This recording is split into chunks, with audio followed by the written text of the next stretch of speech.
வணக்கம் நண்பர்களே. நம்ம மெட்ராஸ் ஹைகோர்ட் எக்ஸாமுக்கு கொஸ்டின் பார்த்துக்கிட்டு இருக்கோம். இதில் 2022 நடைபெற்ற எக்ஸாமினர் ரீடர் எக்ஸாமினுடைய கொஸ்டின் பேப்பர் தான் பார்த்துக்கிட்டு இருக்கோம். இதில் ஏற்கனவே தமிழ் கொஸ்டின் பார்த்துட்டோம். இப்போ தற்போது ஜிஎஸ் கொஸ்டின் பார்க்கலாம். முதலாவதாக பார்த்தீங்கன்னா, ஒரு நபர் மேசை ஒரு இடத்திலிருந்து மற்றொரு இடத்திற்கு இழுப்பதற்கு டேஸை பயன்படுத்துகிறார் அப்படின்னு கேட்டிருக்காங்க. என்னென்னா விசையை பயன்படுத்துகிறார். அதாவது ஒரு பொருளின் மீது விசையை செலுத்தினா தான் அது இயக்க முடியும் ஒரு பொருளை.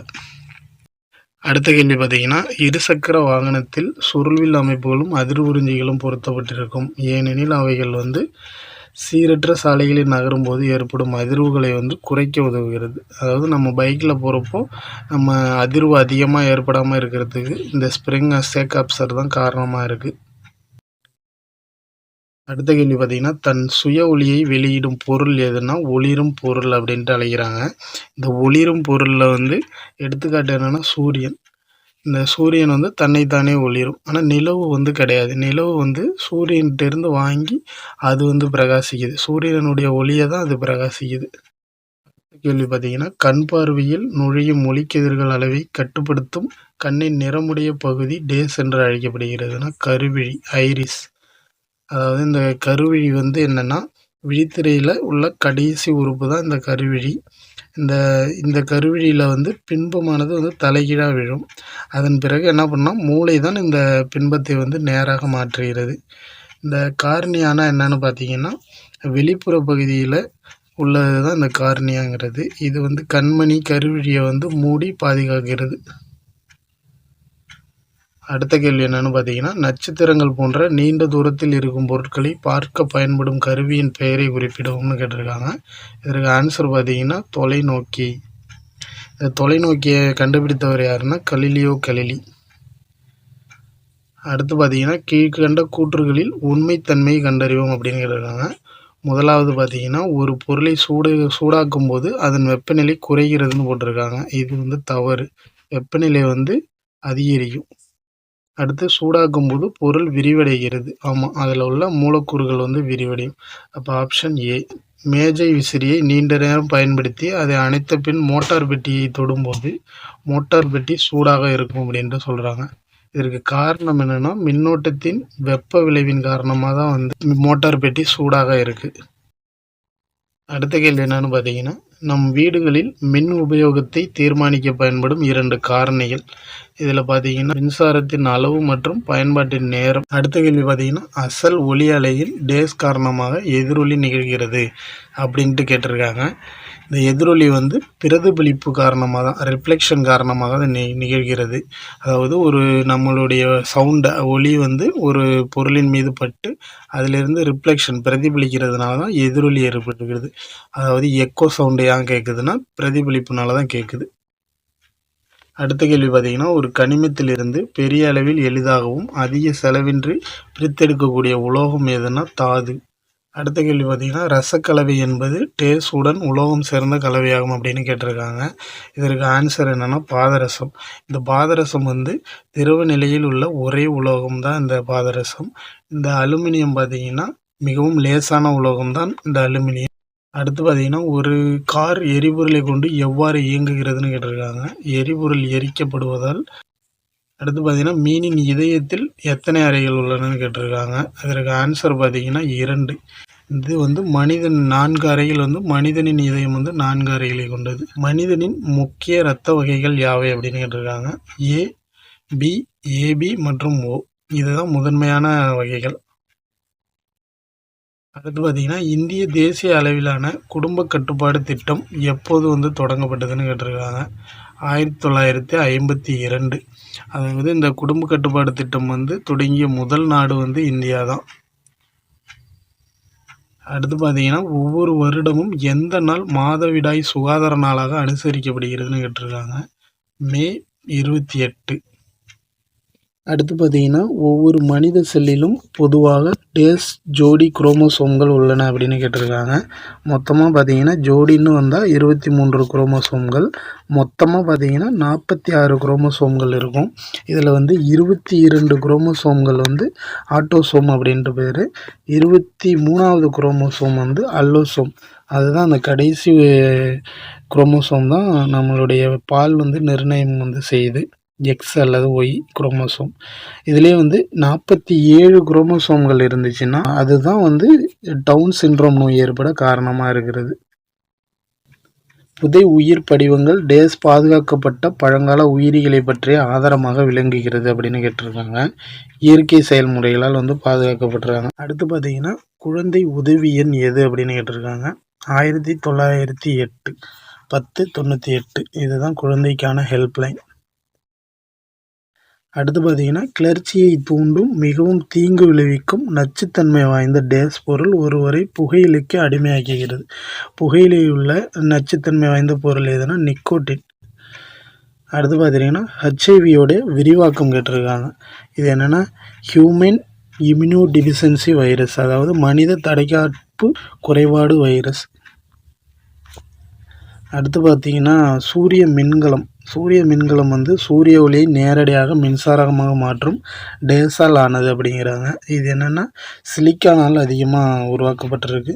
இது பார்த்தீங்கன்னா 95% வந்து சிலிக்கான் தான் இருக்குது. அடுத்த கேள்வி பார்த்தீங்கன்னா, வழக்கமான கழிவுநீர் சுத்திகரிப்பு முறை கீழ்கண்ட படிநிலைகளில் கையாளப்படுகிறது. அதை சரியாக வரிசைப்படுத்துவோம் அப்படின்னு கேட்டிருக்காங்க. முதலாவது பார்த்தீங்கன்னா வடிகட்டுறாங்க. ஃபஸ்ட்டு வடிகட்டுறாங்க. அடுத்தபடியாக பார்த்தீங்கன்னா, அதில் காற்றேற்றம் செய்கிறாங்க. அடுத்து வந்து அந்த படிவுகளை வந்து அகற்றுறாங்க. லாஸ்ட்டாக பார்த்தீங்கன்னா, நீரை வந்து மறுசுழற்சி செய்கிறாங்க. அப்போ ஆப்ஷன் வந்து பி. அடுத்த கேள்வி பார்த்தீங்கன்னா, ஒரு கணினியில் பல கோப்புகளை சேமிக்க டேஸ் பயன்படுகிறதுன்னு கேட்குறாங்க. கோப்புகள்னால் ஃபோல்டர் தான் பயன்படுகிறது. கோப்பு தொகுப்பு அப்படின்ட்டு பேர் அதுக்கு. அடுத்த கேள்வி பார்த்தீங்கன்னா, பின்வரும் கண்டங்களில் எந்த கண்டம் 19ஆம் நூற்றாண்டில் காலனித்துவப்படுத்தப்பட்டு சுரண்டப்பட்டது அப்படின்னு கேட்டிருக்காங்க. ஆசிய கண்டம். ஆசிய கண்டத்தில் தான் நம்மலாம் இருக்கிறோம். நம்மளையெல்லாம் வந்து பிரிட்டிஷ்காரங்க 19ஆம் நூற்றாண்டுலாம் காலனித்துவம் படுத்தி வச்சுருந்தாங்க. இங்கே உள்ள இயற்கை வளங்கள்லேருந்து எல்லாத்தையுமே கொண்டு போயிட்டாங்க. அடுத்து பார்த்தீங்கன்னா, சர்வதேச நீதிமன்றம் டேஸில் அமைந்துள்ளது. தி ஹேக் நெதர்லாந்தில் உள்ளது. இது வந்து 1945 இந்த நீதிமன்றம் வந்து தொடங்கியிருப்பாங்க. அடுத்ததாக பார்த்தீங்கன்னா, 1934ஆம் ஆண்டில் அடால்ஃப் ஹிட்லர் எந்த நாட்டின் ஜனாதிபதி ஆனார்னா ஜெர்மனி. அவர் வந்து ஜெர்மனியில் நாசிக் கட்சியை சேர்ந்தவர். அவர் தான் வந்து அந்த நாட்டை வந்து சர்வாதிகாரம் வந்து பண்ணியிருக்காரு. அடுத்ததாக பார்த்தீங்கன்னா, அமெரிக்காவில் குடியேறிய டச்சு குடியேறிகள் போயர்கள் ஆவர். இவர்கள் டேஸ் என்று அழைக்கப்படுகிறார்கள் அப்படின்னு கேட்டிருக்காங்க. இவர்கள் வந்து ஆப்பிரிக்க நேர்கள் அப்படின்னு அழைக்கப்படுகிறாங்க. அடுத்து பார்த்தீங்கன்னா, நிறவெறி எதிர்ப்பு இயக்கம் டேஸால் வழிநடத்தப்பட்டது. அவர் தென்னாப்பிரிக்காவில் தேசத்தின் தந்தை அப்படின்ட்டு அழைக்கப்படுகிறார். யாருன்னா நெல்சன் மண்டேலா தான் தென்னாப்பிரிக்காவின் தேசத்தின் தந்தை அப்படின்ட்டு அழைக்கிறாங்க. இவர் வந்து சுமார் ஒரு 27 ஆண்டுகள் வந்து சிறையிலே இருந்திருப்பார். 1990 தான் வெளியே வந்திருப்பார். அடுத்த கேள்வி பார்த்தீங்கன்னா, எப்போது முத்து துறைமுக தாக்குதல் நடத்தப்பட்டது? அதாவது பியர்ல் ஹார்பர் அட்டாக் அப்படின்ட்டு கேட்குறாங்க. இது எப்போன்னா 1941 வந்து நடைபெற்றிருக்கும். இது யார் நடத்தினான்னா யுஎஸ்ஏ மீது வந்து ஜப்பான் வந்து தாக்குதல் நடத்தியிருக்கும்.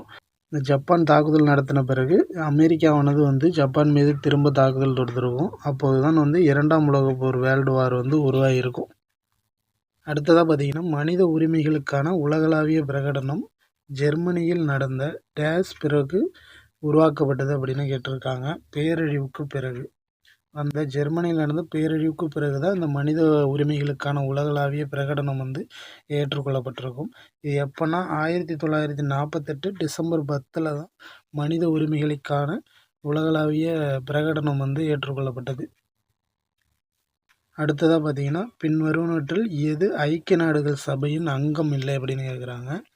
இந்த சர்வதேச வணிக மேலாண்மை நிறுவனம் தான் வந்து அதில் ஐநாவுடைய அங்கம் கிடையாது.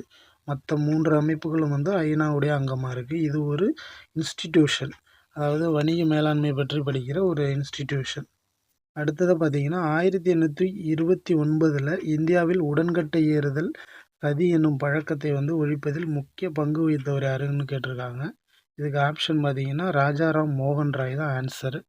இவர் பார்த்தீங்கன்னா பிரம்ம சமாஜத்தை தோற்றுவித்தவர் தான் இந்த ராஜாராம் மோகன் ராய். இவர் 1828 பிரம்ம சமாஜத்தை வந்து தோற்றுவித்திருப்பார். அடுத்ததாக பார்த்தீங்கன்னா திருவருட்பா என்பது டேஸ் எழுதிய பாடல்கள் தொகுப்பு அப்படின்னு கேட்டிருக்காங்க.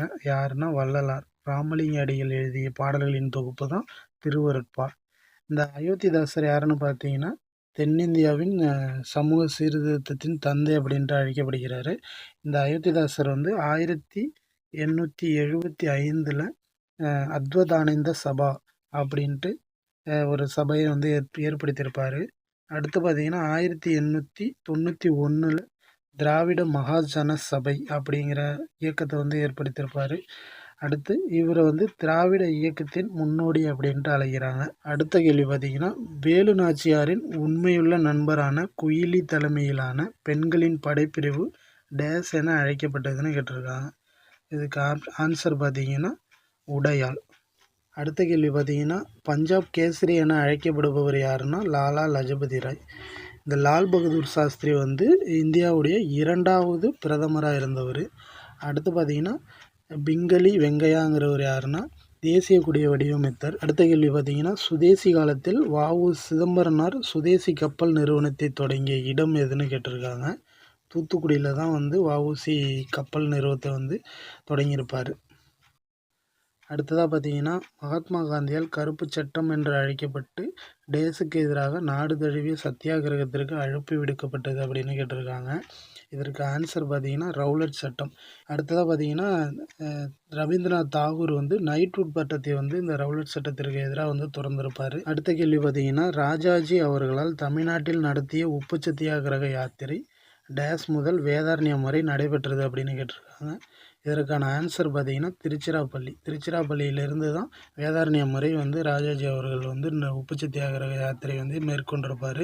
அடுத்ததாக பார்த்தீங்கன்னா யாசர் அரபாத் டேஸ் நாட்டின் ஜனாதிபதியாக இருந்தாருன்னா பாலஸ்தீனத்தில் தான் ஒரு ஜனாதிபதியாக இருந்திருப்பார். அடுத்ததாக பார்த்தீங்கன்னா முதல் தமிழ் நாளிதழ் சுதேசமித்திரன் டேஸ் என்பவரால் தொடங்கப்பட்டதுன்னு கேட்டிருக்காங்க. ஜி. சுப்பிரமணிய ஐயர்.